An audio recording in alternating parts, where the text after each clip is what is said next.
Welcome back बच्चों। लो प्यारे बच्चों, स्टार्ट कर रहे हैं नया लेक्चर। बेटा बस अब बिल्कुल चुप। बाबू स्टार्ट करते हैं नया लेक्चर। पहले बेटा आज इनकम मेथड की थ्योरी करेंगे और फिर न्यूमेरिकल्स। उम्मीद है बेटा वैल्यू एडेड मेथड के अब सभी न्यूमेरिकल्स आपने एक बार घर पे ट्राई कर लिए होंगे।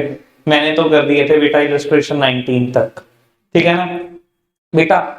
जब भी आप प्रैक्टिस करोगे वैल्यू एडेड मेथड के न्यूमेरिकल्स की, तो ये बात ध्यान रख लेना 13 to 19 इलस्ट्रेशन ये गलती से भी ना छोड़ जाना। इनकी प्रैक्टिस दो बार करना, उसी लेवल का क्वेश्चन आता है वैल्यू एडेड मेथड में। Illustration 13 to 19। चलो जी बेटा, इनका मेथड स्टार्ट करते हैं। बाबू ये थियोरेटिकल नहीं है, प्रैक्टिकल पॉइंट ऑफ व्यू से मोस्ट इंपॉर्टेंट है। और ज्यादातर जब आप क्वेश्चंस देखते हो, अभी दिखाऊंगा बेटा मैं प्रैक्टिकल क्वेश्चन के एग्जांपल आपको।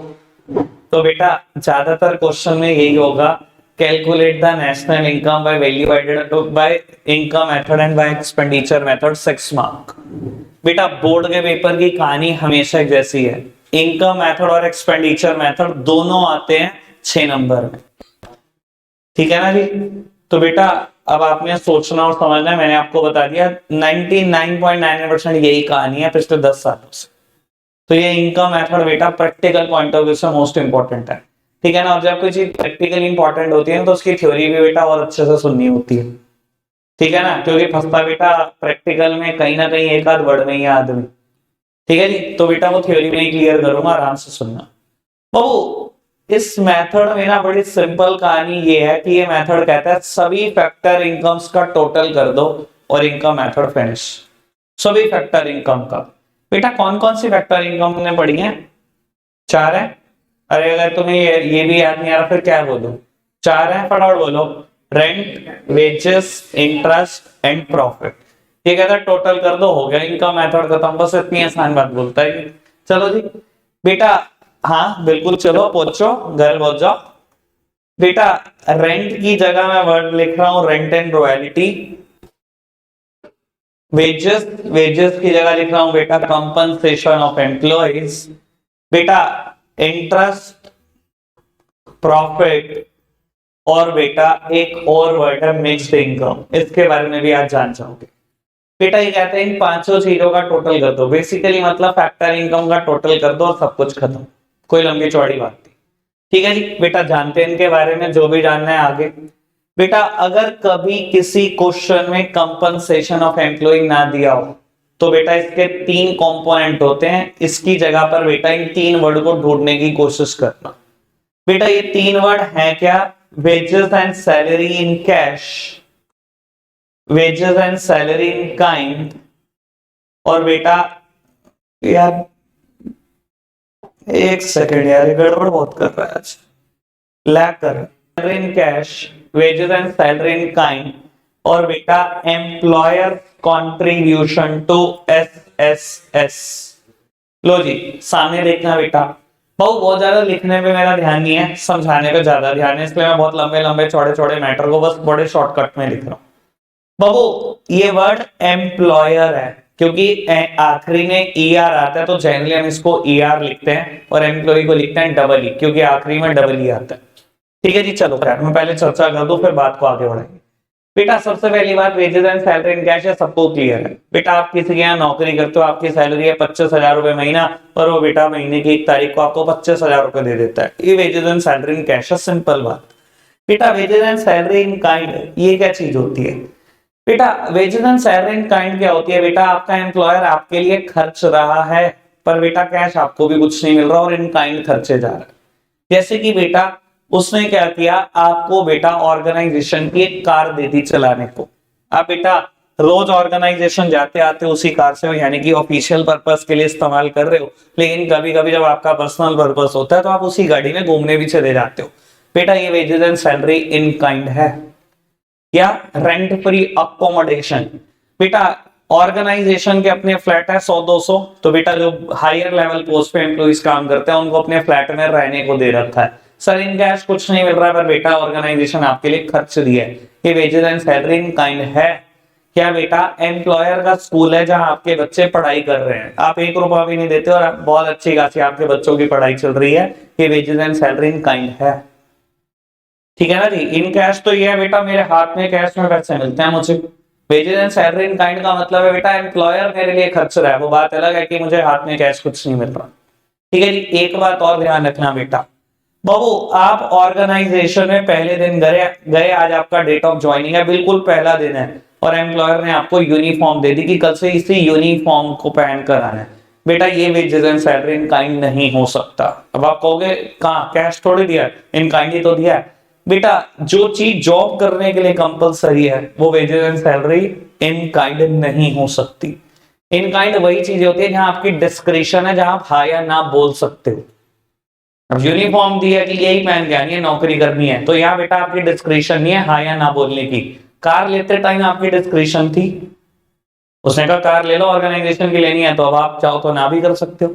उसने कहा बच्चों को पढ़ा दो हमारे स्कूल में, आपकी डिस्क्रिप्शन थी, पढ़ाना चाहो पढ़ा लो, एम्प्लॉयर के स्कूल में नहीं अच्छा लगता किसी और स्कूल में पढ़ा दो। तो जब तक आपकी डिस्क्रिप्शन रहेगी तब तक तो wages and salary in kind रहेगी, लेकिन जहां आपकी डिस्क्रिप्शन ही खत्म हो जाएगी, जहां जॉब करने के लिए कोई चीज ही कंपलसरी है, तो बेटा वो wages and salary in kind नहीं हो सकती। समझ में आई बेटा बात? ठीक है। विशेष एक सेकंड तो बढ़ाओ, अरे मेरे को डिस्टर्बेंस होती रही बेटा।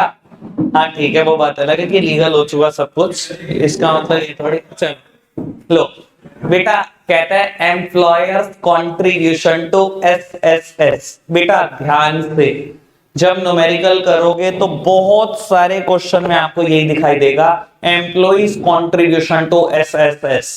ऐड मत कर देना, एम्प्लॉय के कंट्रीब्यूशन की बात नहीं हो रही, सिर्फ एम्प्लॉयर का कंट्रीब्यूशन। अब बेटा मुद्दा उठता है एसएसएस क्या है? बेटा सोशल सिक्योरिटी स्कीम्स।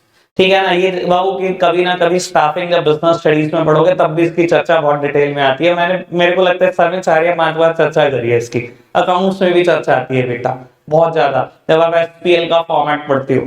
तो बेटा एम्प्लॉयर कंट्रीब्यूशन टू एसएसएस या 3 चीजें आती है बेटा, एक प्रोविडेंट फंड, दूसरा बेटा पेंशन, और तीसरा ग्रेचुटी। बेटा नए बच्चों से स्पेशली मैं पूछना चाहूंगा, कुछ एक्सप्लेन करना है या इन तीनों के बारे में आपको पता है? पुराने अक्षर तो भाई मेरा ख्याल 10 बार बोल चुका हूं। आप बताओ, कुछ कहना है तो सीधी पूछना है? ठीक है जी, परी पूछना है। अनी आता है तेरे को? यार परी को बोल रहे हैं यार, बता। चल ठीक है, आता है पक्का, पता है? चलो ठीक है, चलो एक बार हल्का सा डिस्कशन कर देते हैं। सचिता आपको पता है? चलो ठीक है, तो आपके लिए मैं फटाफट से बोल देता हूँ एक बार। बेटा पेंशन, सबसे पहली बात बेटा, जब आप रिटायर हो जाते हो जॉब से, मान लो आज आपकी एज 60 साल पूरी हो चुकी है, आप जॉब से रिटायर हो चुके हो, जो आपकी बिल्कुल लास्ट ड्रॉन सैलरी थी, जो आखिरी महीने की सैलरी थी, मान लो वो 72,000 थी। आज आप रिटायर हो गए बेटा, बहुत सारी गवर्नमेंट जॉब में फैसिलिटी थी बेटा 2005 तक, जब तक आप जॉब करते थे 2005 तक ये फैसिलिटी थी। 2006 से जिनकी सरकारी नौकरी लगी है उनकी पेंशन की फैसिलिटी खत्म हो चुकी है, जिनकी भी नौकरी 2005 है उससे पहले लगी है। बेटा जब वो जॉब से रिटायर होते थे तो उनको उनकी लास्ट ड्रॉन सैलरी का जस्ट हाफ तब तक मिलता था जब तक वो जिंदा रहते थे। 60 साल की एज में आप रिटायर हो गए, अगले महीने से बेटा आपको 36,000 रुपए महीना घर बैठे बेटा पेंशन मिलेगी, जब तक जिंदा रहोगे।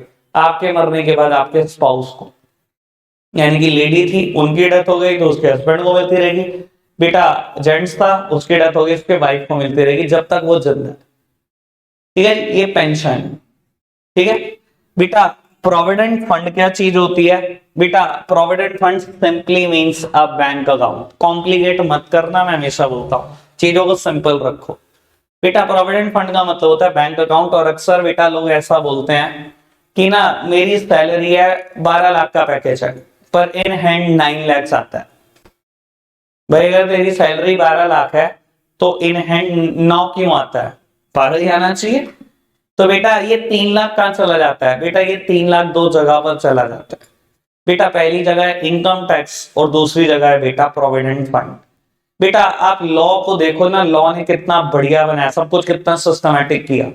बेटा जो इंसान, जो एम्प्लॉयर आपको सैलरी दे रहा होता है, बेटा लॉ ने उसको ही फंसाया हुआ है कि एम्प्लॉयर कभी भी हम एम्प्लॉय से उसकी सैलरी का टैक्स नहीं मांगेंगे।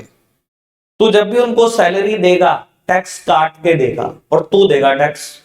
देखो कितना बढ़िया ना, वरना रिलायंस जैसी ऑर्गेनाइजेशन सोचो, यहाँ काम करने वाले भी बेटा 1-1.5 लाख एम्प्लॉय है, अब 1-1.5 लाख एम्प्लॉय से अलग अलग सरकार टैक्स मांगे, उससे बेटर है रिलायंस उन 1.5 लाख एम्प्लॉय का इकट्ठा टैक्स जमा करे, इन्फोसिस अपने 2 लाख एम्प्लॉय का इकट्ठा टैक्स जमा करे। समझ में आ रही है बेटा लॉ कैसा बना हुआ है? तो बेटा उस 12 लाख में से मान लो 1 लाख रुपए तो या 60,000 रुपए तो टैक्स ही था, तो टैक्स चला गया। बेटा बचा हुआ 240, वो कहां चला गया जो आपके 3 लाख कम मिले? बेटा वो 20,000 रुपए महीना आप अपने प्रोविडेंट फंड में जोड़ रहे हो और ये पैसा आपको रिटायरमेंट पर मिलता है। बेटा इंडिया में एक रूल है, जितना प्रोविडेंट फंड में एम्प्लॉय कंट्रीब्यूट करता है उतना ही एम्प्लॉयर को भी कंट्रीब्यूट करना पड़ता है। क्या इसकी कोई मैक्सिमम लिमिट है कि कितना कंट्रीब्यूट कर सकते हो? बेटा एक लिमिट दी गई है, ठीक है ना, कि आप 12% आपकी सैलरी का मैक्सिमम कंट्रीब्यूट कर सकते हो, 12%, उससे ज्यादा नहीं हो सकता। ठीक है ना जी, वो बात अलग है कि मेरी अभी जो मैंने एग्जांपल लिया उसमें 12% क्रॉस कर गया हूं मैं। ठीक है ना, आपकी सैलरी 12 लाख है, ठीक है ना, 12% सिर्फ 1,44,000 बैठता है, मैंने बहुत ज्यादा ले लिया, मैंने 240 बोल दिया। ठीक है ना, पर इससे ज्यादा आप कॉन्ट्रीब्यूट नहीं कर सकते। ठीक है ना, एम्प्लॉयर भी उतना ही डालेगा जितना आप डालोगे, यानी कि 20,000 रुपए महीना उसने जोड़े, 20,000 रुपए आपने। बेटा अगले महीने फिर, तीसरे महीने फिर, साल भर बीत गया, आपने अपनी सैलरी में से 240 जोड़े, उसने भी 240 डाले। सोचो पहले महीने पहले साल बेटा 4,80,000 रुपए जमा हो गए। और अभी आपकी नौकरी 30 साल की रहती है, क्योंकि अभी आप 29 साल के जब नौकरी शुरू हुई, पहले साल ही हुआ अभी तो। 30 साल की नौकरी है, अगर 30 साल तक लगातार पैसा जोड़ो तो कितना जुड़ जाएगा? और बेटा ब्याज भी लगती है, जैसे बैंक अकाउंट में इंटरेस्ट लगता है। मैंने क्या बताया, प्रोविडेंट फंड कुछ और नहीं बेटा, बैंक अकाउंट है, यहाँ पैसा जुड़ रहा है जहां सिर्फ आप ही निकाल सकते हो। समझ में बेटा आ रही है बात? और बेटा जब रिटायरमेंट होते है तो हैंडसम मनी बेटा पहुंच चुकी होती है, 2 करोड़ 1.5 करोड़ ऐसा रिटायरमेंट में पैसा मिलता है। ठीक है जी, क्लियर हुई बात? लेकिन बड़े काम की बात है, ये मत भूल जाना, मैंने प्रोविडेंट फंड के बारे में सब कुछ बता दिया, तो ये मेथड क्या कहता है बेटा, सिर्फ एम्प्लॉयर का कंट्रीब्यूशन जुड़ना है एसएसएस पे, अपनी वाली बात कुछ नहीं, तो एम्प्लॉयर ने पैसा डाला। ठीक है जी बेटा, ग्रेचुटी क्या चीज होती है? बेटा ग्रेचुटी का डिक्शनरी मीनिंग होता है, बेटा डिक्शनरी मीनिंग होता है इसका ऑनर। ऑनर मतलब सम्मान देना। बेटा ये कहता है सम्मान दे दो। बाबू अगर कभी भी कोई एम्प्लॉय 5 साल की कॉन्टिन्यूस सर्विस देकर रिटायर होता है या जॉब छोड़ता है तो बेटा ही डिजर्व्स ग्रेचुटी, ऐसा लॉ कहता है। ग्रेचुटी एक्ट 1972 इंडिया में वो बोलता है। और वो बेटा एक स्पेशल तरीका भी बताता है कि इसको कैसे कैलकुलेट करना है। ये जो ऑनर देना है, ग्रेचुटी एक्ट कहता है ये जो ऑनर है वो पैसों में होना चाहिए। इसका मतलब ये नहीं है कि सम्मान देना तो एक मोमेंटो दो, एक मेडल पहना दो या एक बुके दे दो, चलो जी होगी छुट्टी घर पहुंचो, ऐसे ऑनर नहीं देना। Owner should be an amount. ठीक है ना जी, वो आपको अभी खैर कैलकुलेशन नहीं जाननी, जब लेवल बढ़ेगा तो आपको पता लग जाएगा कि ग्रेचुटी कैलकुलेट कैसे करते हैं। ठीक है जी, मुद्दा समझ में आ गया होगा मेरा ख्याल तीनों। बढ़ जाऊं आगे? चलो मैं सोच के था बहुत तेज रफ्तार पे आ जुड़ाऊंगा, मैं तो बहुत स्लो हो गया दोबारा से। चलो जी भगाते हैं भाई इसको। बेटा रेंट की बात कर रहा हूं, रेंट में 2 मुद्दे हैं बेटा, एक्चुअल रेंट भी जोड़ना है, इंप्यूटेड रेंट भी जोड़ना है। क्या मतलब एक्चुअल रेंट और इंप्यूटेड का? मेरा ख्याल इंप्यूटेड का मतलब मैंने उस दिन भी क्लियर किया था, कल की सी बात आई थी। इंप्यूटेड का मतलब होता है बेटा मार्केट वैल्यू, बड़ा सिंपल मतलब होता है। ठीक है, अच्छा एक बात बताओ बेटा, जहां पर मैं ये प्रोडक्शन ऑफ सर्विसेज कर रहा हूं, क्या ये मेरी जगह खुद की है? नहीं तो नहीं है। क्या मैं रेंट पे करता हूँ इस जगह? बिल्कुल करता हूं बेटा, मैं रेंट पे करता हूं। क्या ये सच में एक्चुअल रेंट है? हाँ बेटा मेरा तो खर्च है, ठीक है ना, लेकिन क्या बेटा वो लैंडलॉर्ड की इनकम है? बेटा इनकम मेथड कहते हैं एक्चुअल रेंटल इनकम जो आप रिसीव कर रहे हो उसको जोड़ दो, यानी कि उनकी इनकम में लैंडलॉर्ड की इनकम में इसको जोड़ देना चाहिए।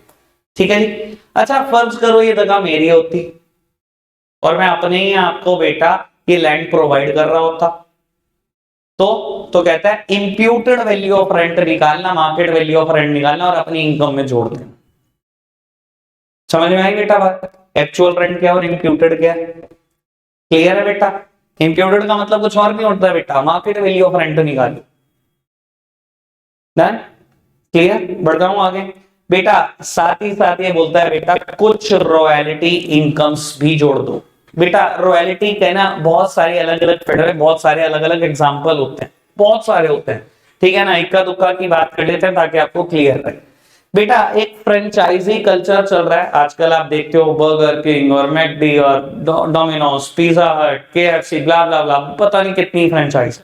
ठीक है ना, एक किसी भी एक फ्रेंचाइज को पकड़कर एग्जांपल डिस्कस करते हैं और आपको रॉयल्टी क्लियर करते हैं। बेटा मान लो आपने मैकडी की फ्रेंचाइज ली और 3 करोड़ रुपए देती है, ठीक है जी, 3 करोड़ रुपए खर्चे, जिसमें से 1 करोड़ बेटा नॉन रिफंडेबल सिक्योरिटी और 2 करोड़ रिफंडेबल है। जब भी तामझाम बेचोगे तो बेटा अपने 2 करोड़ ले जाना, 1 करोड़ कभी नहीं मिलेंगे, वो नॉन रिफंडेबल है। तय ये हुआ कि बेटा सारा स्पेस का खर्चा आपका है, स्पेस आपका होगा, फर्नीचर फिटिंग के वैसे उस 3 करोड़ में जा चुके हैं, वो सब कुछ करवा कर देंगे, आपको पूरा डेवलप करके देंगे। जितना स्टाफ रखोगे वो सब आप रखोगे, उनकी सैलरी आप दोगे, इलेक्ट्रिसिटी के बिल आप दोगे, मेंटेनेंस आपकी, सब कुछ आपका। इसके बदले में आपको क्या मिलेगा, जितना प्रॉफिट कमाओगे उसका 70% आपका होगा, और बेटा 30% बेटा वो आपको फ्रेंचाइजर को देना है जिससे आपने फ्रेंचाइजी ली है। 70% आपका है, ठीक है ना, बाकी 30% अभी भी उनका है। और लगभग सारी फ्रेंचाइजों में रेशो ऐसे ही रहती है, किसी में 60-40 है, किसी में 70-30 है, ठीक है ना, किसी में 75-25 भी है, लगभग सारी फ्रेंचाइजियों की कहानी सेम है। मान लो बेटा ऐसा होता है कि एक दिन में जितनी सेल होती है उसका 50% कमाई है, और पहले दिन आपके आउटलेट की सेल है 50,000 रुपए, सेल 50,000 है, मतलब कमाई कितनी है 25,000, 30% उनका है, 70% आपका है। ये आपको 70% इसलिए दिया जा रहा है क्योंकि आप सारा खर्चा कर रहे हो अपनी जेब से। दूसरी बात, आपको वो 1 करोड़ भी रिकवर करना है जो आपने फ्रेंचाइजी फी दी हुई है, इसलिए 70% आपका है, 30% उनका है। आपने बेटा 25,000 का 30%, 7500 रुपए अगले मंथ उनके अगले दिन उनके बैंक अकाउंट में ट्रांसफर कर दिए, और ये आप रोज करते हो, रोज डेली बेसिस पे करते हो। जितनी भी सेल होती है बेटा उसका 50% निकालकर, प्रॉफिट निकालकर उसका 30% पोर्शन आप उनको ट्रांसफर करते रहते हो। ये जो 30% पोर्शन डेली बेसिस पे ट्रांसफर होता है, ये कुछ और नहीं बेटा, यही रॉयल्टी इनकम है। पूरे फ्रेंचाइजिंग कल्चर में यही रॉयल्टी इनकम होती है। क्लियर है बेटा, बात समझ में आती है। एक और रॉयल्टी इनकम की बात करते हैं बेटा बाबू, वो रॉयल्टी इनकम बेटा बुक्स के केस में डिस्कस कर लेते हैं आपको क्लियर करने के लिए। बेटा कोई भी बुक ऑथर होता है, ठीक है ना, उसने एक बुक लिख दी, ठीक है, और किसी पब्लिशर को कांटेक्ट किया कि पब्लिशर हमारी बुक है, अच्छी खासी बुक हमने लिखी है, पढ़ लो आराम से, ठीक है ना, और पब्लिश कर लो। ठीक है जी, मान लो बेटा डीके गोयल सर ने एक बुक लिखी हुई है अकाउंट्स की, शायद आर्या पब्लिकेशन है उनका, ठीक है ना, तो उन्होंने आर्या पब्लिकेशन को कांटेक्ट किया कि हमारी बुक पब्लिश कर दो। बेटा आर्या पब्लिकेशन ने क्या किया, उसका एमआरपी डिसाइड करा 400, ठीक है जी, और बेटा तय ये हुआ कि 30% पर वो रॉयल्टी डीके गोयल सर को दी जाएगी, 30%, यानी कि 120 रुपए। बेटा पब्लिशर ने बोला कि हम 120 रुपए आपको देंगे इस बुक को पब्लिश करने की, हमारी कॉस्ट 100 रुपए आ रही है, यानी कि पेपर की कॉस्ट और प्रिंटिंग कॉस्ट सब 100 रुपए तो हमारा ही आ रहा है, ठीक है ना। और उसने कहा हम भी कमाना चाहते हैं 120 रुपए, हम 340 की मार्केट में बेचेंगे, बाकी होलसेलर या रिटेलर उनके लिए मार्जिन छोड़ रहे हैं। तो बेटा ये जो पर बुक उनको 120 रुपए मिल रहा है, ये कुछ और नहीं बेटा, ये रॉयल्टी इनकम, ठीक है ना। बेटा कभी भी कोई ऑथर सिरदर्दी नहीं लेता कि मैं देखो प्रिंटिंग कितनी चल रही है या कैसे चल रही है प्रिंटिंग, या देखो कहां बिक रही है, उसे तो पर बुक मतलब है कितनी बुक चलेगी, इतनी बुक पब्लिश होगी, लाओ जी हमारे को पैसे तो इतने। समझ में आती है बेटा रॉयल्टी क्या चीज है, ठीक है जी। मैंने वैसे अगर टाइम वैसे तो एक आध फील्ड में और रॉयल्टी डिस्कस कर देंगे, मैंने 2 फील्ड में आपको रॉयल्टी की बात करती, ठीक है जी। बाबू आ जाओ फटाफट से इंटरेस्ट वाले मुद्दे पे।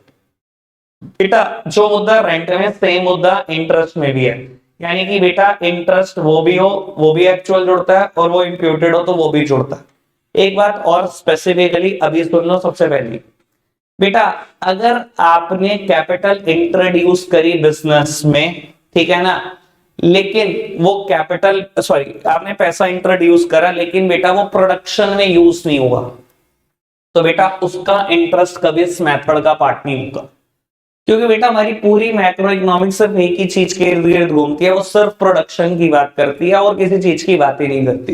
ये बात आपको बेटा सर्कुलर फ्लो से भी याद होगी, जब हम बेटा हाउस होल्ड का डायग्राम बनाते थे तो बेटा उसकी बोरोइंग कभी नहीं लिखते थे सर्कुलर फ्लो में, याद करो, याद है ना बेटा, सर्कुलर फ्लो में हम हाउस होल्ड की तरफ बोरोइंग कभी नहीं लिखते थे, बोरोइंग सिर्फ फर्म की तरफ ऐड करते थे। क्यों करते थे, क्योंकि गुड्स और सर्विस कौन प्रोड्यूस करता है बेटा, सिर्फ फर्म करती है। और यही बात मैं अब बोल रहा हूं बेटा, एक इंसान ने पैसे लिए उधार पर 5 लाख रुपए का बैंक लोन लिया बेटा, और उसके घर में उसकी बच्ची की शादी थी बेटा, वो 5 रुपए वहां खर्च कर दिए।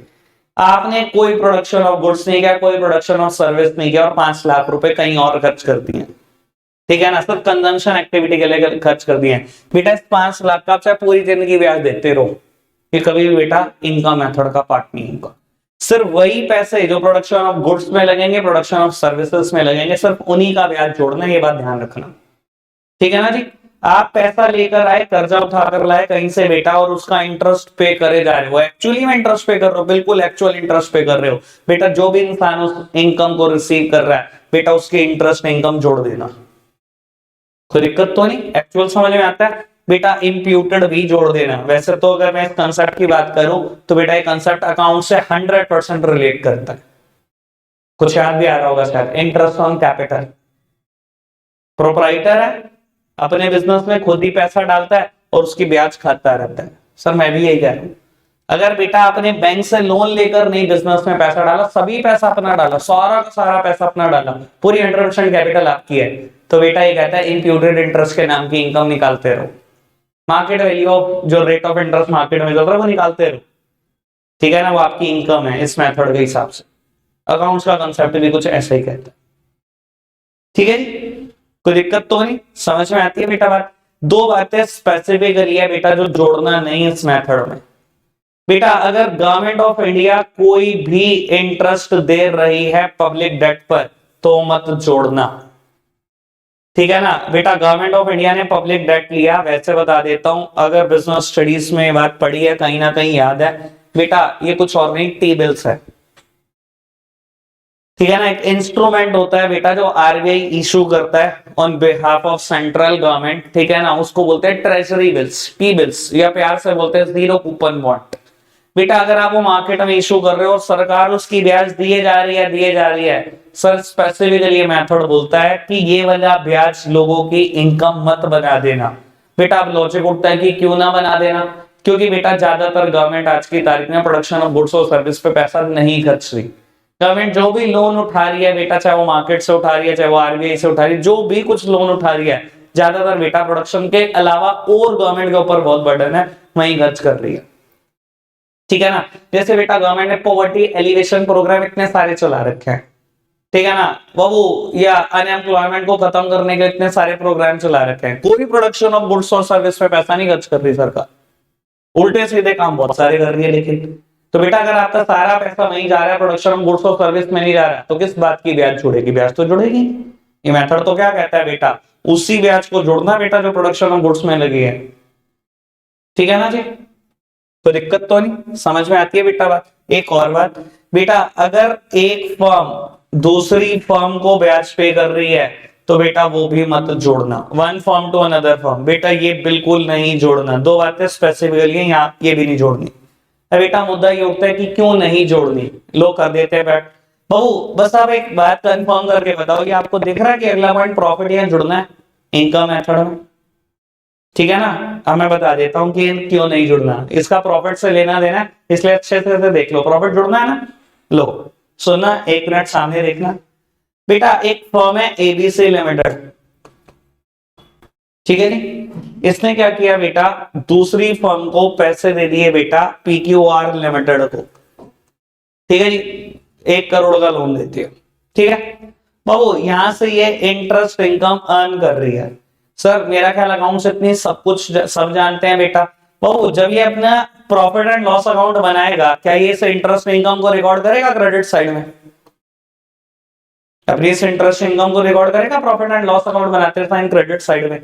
बेटा ये जो इंटरेस्ट इनकम पीक्यूआर ने पे करी है 10 लाख रुपए, इसने जोड़ दी बेटा। जब ये नेट प्रॉफिट कैलकुलेट होगा, क्या ये इनकम जुड़कर आएगी बेटा 10 लाख रुपए?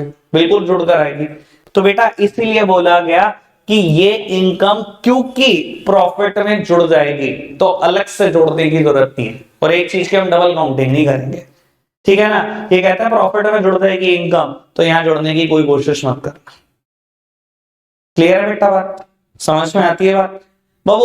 अभी तक मैंने 3 बातें क्लियर कर दी। कंपनसेशन ऑफ एम्प्लॉय के 3 कंपोनेंट हैं, wages and salary in cash, wages and salary in kind, employer contribution to SSS. ठीक है जी। बाबू रेंट एंड रॉयल्टी दोनों अलग अलग वर्ड है, एक्चुअल रेंट भी जोड़ना है, इंप्यूटेड भी जोड़ना है। रॉयल्टी के दो एग्जांपल दे दिए, फ्रेंचाइज कल्चर और बुक की बात करती। ठीक है जी। इंटरेस्ट, एक्चुअल इंटरेस्ट भी जोड़ना है, इंप्यूटेड भी जोड़ना है। दो बातें स्पेसिफिकली मना है, गवर्नमेंट अगर पब्लिक डेट पे कोई भी इंटरेस्ट दे रही है तो वो नहीं छोड़ना, और दूसरा इंटरेस्ट बेटा अगर एक फर्म दूसरी फर्म को दे रही है वो नहीं छोड़ना, वो प्रॉफिट में होता है। ठीक है जी। बेटा प्रॉफिट होता क्या है? एक प्रोपराइटर बिजनेस चलाने का जो रिस्क ले रहा है बेटा, एक पार्टनर बिजनेस चलाने का जो रिस्क ले रहा है, वो सब बेटा प्रॉफिट है। ठीक है ना बेटा, जो रिस्क ले रहे हो उसका रिवॉर्ड है ये प्रॉफिट। ठीक है बाबू, अगर प्रॉफिट कभी डायरेक्टली गिवन ना हो तो बेटा इसके तीन कंपोनेंट है, एनएफआईए के टाइम पर भी डिस्कस किए थे। बाबू तीन कंपोनेंट है, कॉर्पोरेट टैक्सेस, डिविडेंड और रिटेन अर्निंग, तीनों जोड़ देना प्रॉफिट मिल जाएगा आपको। ठीक है जी। इसके अलावा अगर बेटा रेंट एंड रॉयल्टी, इंटरेस्ट और इंटरेस्ट और प्रॉफिट ये तीनों ना दे रखे हो तो बेटा इसकी जगह एक और वर्ड दे रखा होता है, ऑपरेटिंग सरप्लस।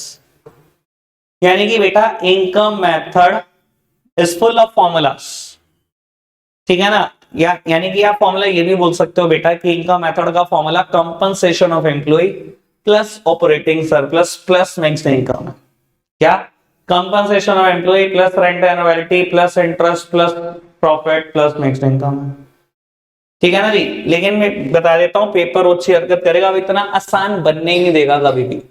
परेशान करने के लिए क्या क्या आता है, एक जगह पे लिखा था compensation of employ, rent and royalty अलग अलग, rent 100 crore, royalty 50 crore, corporate taxes 20 crore, dividend 70 crore, operating surplus इतना, मिक्स इनकम इतना।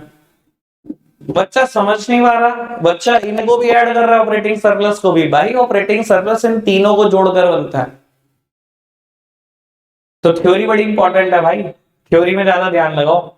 ठीक है ना जी। तो compensation of employ plus operating surplus plus mixed income, कोई दिक्कत तो नहीं, बात ओके। बेटा लास्ट मुद्दा उठता है बेटा, मिक्स्ड इनकम ये क्या चीज होती है? सबसे काम की चीज यही होती है पूरे इनकम मेथड में, जिसको बच्चा समझता है कि बिल्कुल बेकार की बात है। बेटा आप देखते हो मार्केट में होलसेलर और मैन्युफैक्चरर से ज्यादा रिटेलर है, और बेटा ऐसा ये मेथड बोलता है कि रिटेलर की इनकम ही मिक्स्ड इनकम होती है, जो सेल्फ एम्प्लॉयड होते हैं उनकी इनकम ही मिक्स्ड इनकम होती है। दो वर्ड मैंने बोले हैं, आराम से सुनना, क्योंकि बेटा न्यूमेरिकल में यही नाम आएंगे। सेल्फ एम्प्लॉयड की इनकम मिक्स्ड इनकम में जुड़ती है, या बेटा रिटेलर की इनकम मिक्स्ड इनकम में जुड़ती है। अब मैं बता देता हूं ये होती क्या है। बेटा अगर आप खुद ही एक से ज्यादा फैक्टर सर्विसेज के ओनर हो तो कहता है आपकी इनकम अलग अलग हेड में ना जुड़कर मिक्स्ड इनकम में जोड़ देना। और इसका लॉजिक भी है, मैं अभी लॉजिक क्लियर कर देता हूं। क्या बोल रहा हूं मैं? अगर आप खुद ही एक से ज्यादा फैक्टर सर्विसेज के ओनर हो तो आपकी इनकम मिक्स्ड इनकम में जुड़ दीजिए। लो जी देखते हैं बेटा, फैक्टर सर्विसेज बहुत पुरानी बात, चारों है, लैंड, लेबर, कैपिटल, एंटरप्रेन्योर। बेटा मैं कहता हूं एक इंसान ने ना सलून ओपन किया रेंट की जगह पर, ठीक है बाबू, क्या लैंड उसकी है? नहीं है, लैंड उसकी खुद की नहीं है। बेटा लेबर सर्विसेज अकेला लगा हुआ दुकान पे, किसी को नौकरी रखा हुआ, पूरी लेबर सर्विसेज खुद दे रहा है अपनी प्रोडक्शन यूनिट को, सारी लेबर उसकी। बेटा कैपिटल सभी उसने लगाई है और एंटरप्रेन्योर वो खुद है। क्या बेटा एक से ज्यादा फैक्टर सर्विसेज का ओनर है? हाँ तीन का है, एक से ज्यादा होना चाहिए, तीन का है ना। कहता जितनी तू इनकम कमाएगा इस दुकान से चुपचाप मिक्स्ड इनकम में निकालती। क्यों अलग अलग क्यों नहीं? सर बेटा कैलकुलेट ही नहीं कर पाओगे, पागल हो जाएगा। वो सोचेगा ना अच्छा लेबर भी मैंने दी है तो कंपनसेशन ऑफ एम्प्लॉय मेरी अलग बनती है, कैपिटल मैंने दिया है तो इंटरेस्ट अलग बनता है, और मैं एंटरप्रेन्योर हूं, मैंने रिस्क लिया, प्रॉफिट मेरा अलग बनता है। तो अलग अलग ढूंढ के दिखा दे। चल तूने शाम को 1000 रुपए इकट्ठे कर लिए, तू सलून चलाता है, तूने 1000 रुपए इकट्ठे कर लिए, 1000 में से इन तीनों को बायफर्केट करके दिखा दे। तो कर ही नहीं पाएगा बायफर्केट कि कितनी वेजेस एंड सैलरी है, कितना इंटरेस्ट है, कितना प्रॉफिट है। तो चुपचाप से ले जा, सारे पैसे कहां जोड़ियो? मिक्स्ड इनकम में जोड़ियो। तो एक रिटेलर क्या करता है बेटा, यहाँ अलग अलग हेड में इनकम नहीं निकालता, वो सारी इनकम कहां जोड़ता है? मिक्स्ड इनकम में। तो मैं तभी बोल रहा था इन सब में से सबसे इंपॉर्टेंट चीज वो है। समझ आती है बेटा बात? ठीक है जी बाबू, मैं कहता हूं एक डॉक्टर जिसने अपने घर पे ही, जिसने अपने घर के पे ही बेटा क्या करा, अपनी बिजनेस प्रेमाइसेस को भी खोल लिया, क्लिनिक खोलकर बैठ गया।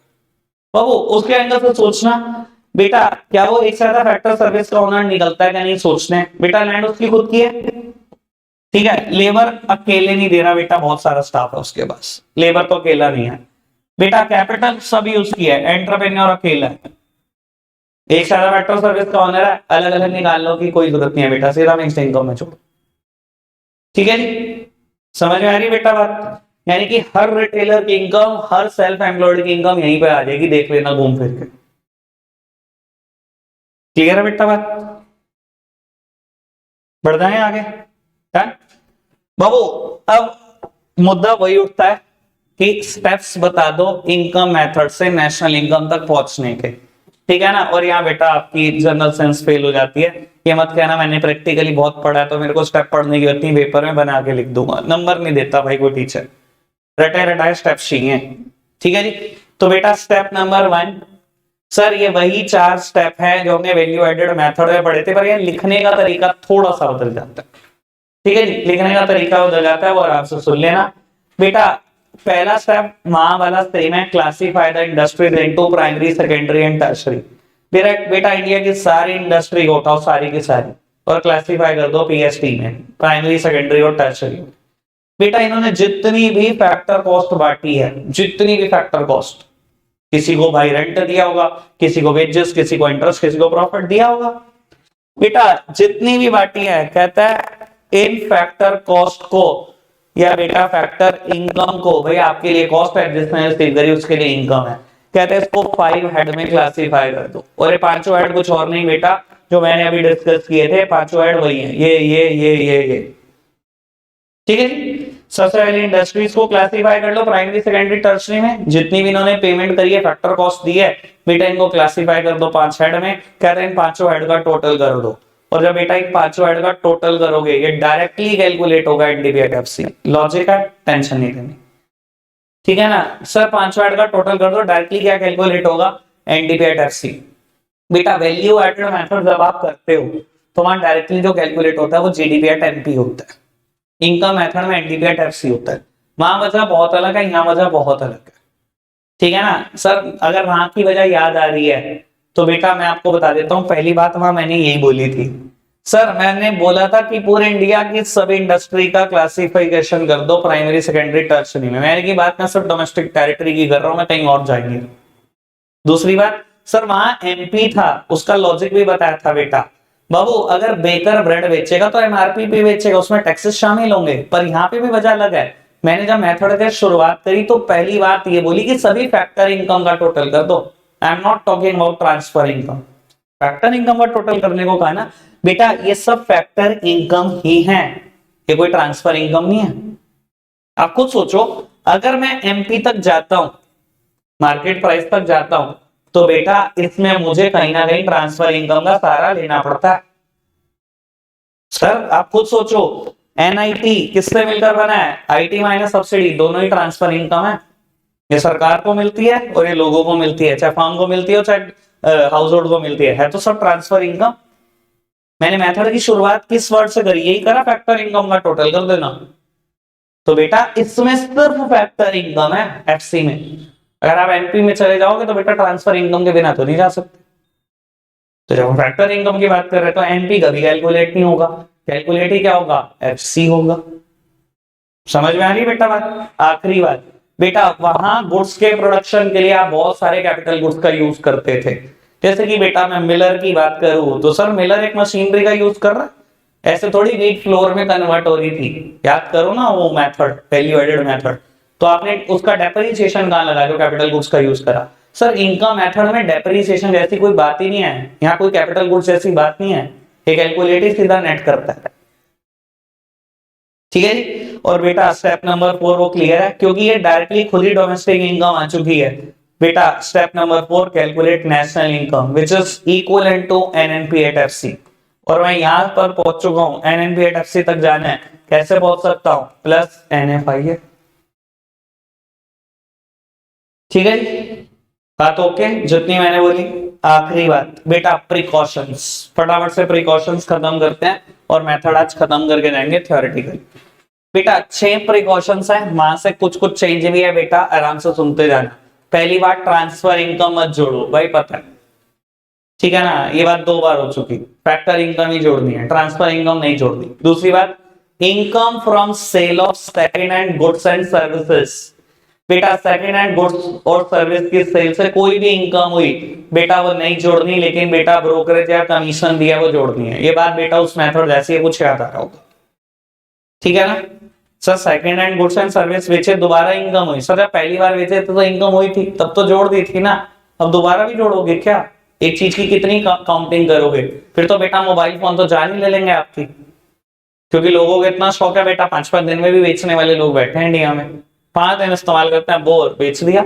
तो भाई कितनी बार जोड़ोगे एक साल में? अगर 5 बार फोन बिकेगा तो 5 बार इनकम हो गई देश की। फिर तो आपके हिसाब से हमारी 25 ट्रिलियन की इकोनॉमी होनी चाहिए आज तक, ठीक है ना सर। तो वो तो नहीं हो सकता बेटा। तो income from sale of second hand goods and service नहीं जोड़ता, लेकिन ब्रोकरेज कमीशन जोड़नी है।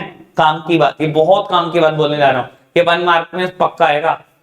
Income from sale of shares, bonds and debentures, ये नहीं जोड़ना, लेकिन ब्रोकरेज कमीशन जोड़नी है। बेटा ये मुद्दा उठता है, ये क्यों नहीं जोड़ना? बेटा देखो, मैंने एक शेयर खरीदा कंपनी का 100 रुपए, और बेटा उसको 120 रुपए में बेच दिया, और मेरे पास 100 शेयर थे, मैंने 2000 रुपए कमा लिए। ठीक है, 20 रुपए पर शेयर कमाए, 100 शेयर पे 2000 कमाए। बेटा नॉर्मली मेरी इनकम में शामिल होता है एज पर इनकम टैक्स, लेकिन बेटा इकोनॉमिक्स एंगल बोलता है कि इसको ऐड नहीं करना। क्यों? बेटा मैंने कोई गुड्स और सर्विस प्रोड्यूस नहीं करे इससे। इन्हें इकोनॉमिक्स की लैंग्वेज में बोलते हैं these are mere paper claims. आपने एक पेपर खरीदा, पेपर बेच दिया, उससे आपने 2000 रुपए कमाए, आपने कोई प्रोडक्शन ऑफ गुड्स और प्रोडक्शन ऑफ सर्विस से नहीं कमाए। कहता है ये नेशनल इनकम नहीं हो सकती हमारी, ठीक है ना। मतलब देखो सरकार सब कुछ अपनी सहूलियत के हिसाब से चलाती है। ये भी कह देते हैं कि इनकम टैक्स के हिसाब से इनकम नहीं होगी, टैक्स भी मत लो। कहते नहीं वहां तो इनकम है, वहां टैक्स लेंगे, इकोनॉमिक्स के हिसाब से इनकम नहीं, ठीक है ना। सब कुछ सरकार की सहूलियत के हिसाब से, जहां जैसे सहूलियत लगे। कितनी जगह इकोनॉमिक्स के कंसेप्ट कॉपी करेंगे, कितनी जगह इग्नोर मार देंगे। देन समझ में आई बेटा बात, क्यों नहीं जुड़ेगी शेयर की इनकम, बोर्ड्स की इनकम, डिवेंचर्स की इनकम? कोई दिक्कत तो नहीं? बढ़ जाएंगे आगे। बेटा विंडफॉल गेन्स, विंडफॉल गेन्स अचानक से हो जाने वाले बहुत बड़े बड़े गेन्स, बेटा इसका पार्ट नहीं होते। अगेन बेटा बाबू शेयर भी इसमें आ सकता है अगर आप लिखना चाहो, लेकिन वो स्पेसिफिकली इंक्लूड है। लेकिन बेटा और बड़े सारे एग्जांपल है। बेटा हॉर्स रेस पे पैसा लगा देना, ठीक है ना, यानी कि किसी भी सट्टे पे पैसा लगा देना। कौन बनेगा करोड़पति? से करोड़ रुपए जीत लाया आप। सर ये इनकम मेथड में इनकम नहीं है, देखो आपने प्रोडक्शन ऑफ गुड्स और प्रोडक्शन ऑफ सर्विस से जनरेट नहीं करी। समझ में आई बेटा बात? विंडफॉल गेन्स इंक्लूड नहीं होते, ठीक है। बाबू 5th point, income out of past savings, बेटा ये भी इंक्लूड नहीं होनी। Income out of past savings include नहीं होती। Best example is death duty. बेटा अगर कोई इंसान मर जाता है तो बेटा शमशान घाट में जलाने की या बेटा कब्रिस्तान में दबाने की एक नॉमिनल सी फीस रहती है, पर ऐसा माना जाता है बेटा ये इंसान जो मर कर गया है बेटा ये उसी के पैसों से दी जा रही इनकम है। बेटा ये किसी की शमशान घाट की नई इनकम मत बना देना। तो बोलते हैं इन्होंने जब कमाई थी तो तब ये इंक्लूड हो गई थी। इंसान जब जिंदा था इसने जब कमाई थी तब इंक्लूड हो गई थी, अब इसको नई इनकम नहीं बनानी, ये पास सेविंग से पे करके गया वो अपनी, ठीक है जी। एंड लास्ट वन, काम की बात, imputed value of the services provided by the owner to its production unit। बेटा अगर ऑनर ने ही, बिजनेस के ऑनर ने अपनी ही प्रोडक्शन यूनिट को कोई सर्विस दी है, कहता है उसकी इंप्यूटेड वैल्यू जोड़ देना। सर अगर ये कह रहा ना यार जोड़ने को, मैं पहले ही जोड़कर आया हूं, मैं आपको दिखा देता हूं। क्या बोला? Imputed value of the services provided by the owner to its production unit. अगर बिजनेस के ऑनर ने अपनी प्रोडक्शन यूनिट को कोई सर्विस दी है तो कहते हैं उसकी इंप्यूटेड वैल्यू निकालो, जोड़ दो। यहां देखो सर, अगर आपने मतलब अपनी ही लैंड पर प्रोडक्शन यूनिट खोली, अपनी प्रोडक्शन यूनिट को सर्विस देनी शुरू कर दी, क्या बेटा आप इंप्यूटेड वैल्यू ऑफ रेंट जोड़ते थे? जोड़ते थे। अगर बेटा आपने अपनी प्रोडक्शन यूनिट को पैसे दे दिए, क्या बेटा इंप्यूटेड इंटरेस्ट जोड़ते थे? बिल्कुल जोड़ते थे। तो सर मैं पहले ही जोड़ता हूं इस चीज को, तो इस मेथड की प्रिकॉशन ये कहा कि इनको जोड़ लेना, भूलना मत। क्लियर है बेटा? बाकी देखो मैं लिख ज्यादा नहीं पाता क्योंकि रिवीजन मैच में अगर मैं लिखता रहूंगा तो फिर बेटा पूरा कैसे करूंगा सब कुछ, ठीक है ना? इसलिए मेरा लिखने पे ध्यान है, नोट्स दे दिए उसमें सब कुछ डिटेल में लिखा हो, पढ़ो, कोई भी प्रॉब्लम आए पूछो। थ्योरेटिकली मेरे हिसाब से मेथड कंप्लीट है। आएंगे बेटा परसों हम न्यूमेरिकल करना शुरू करेंगे, अभी कल फिर छुट्टी रहेगी, मजबूरी है, ठीक है ना? मूवी देखा है फिर देखते हैं, ठीक है? आज के लिए इतना ही रखते हैं प्यारे बच्चों, बाय बाय।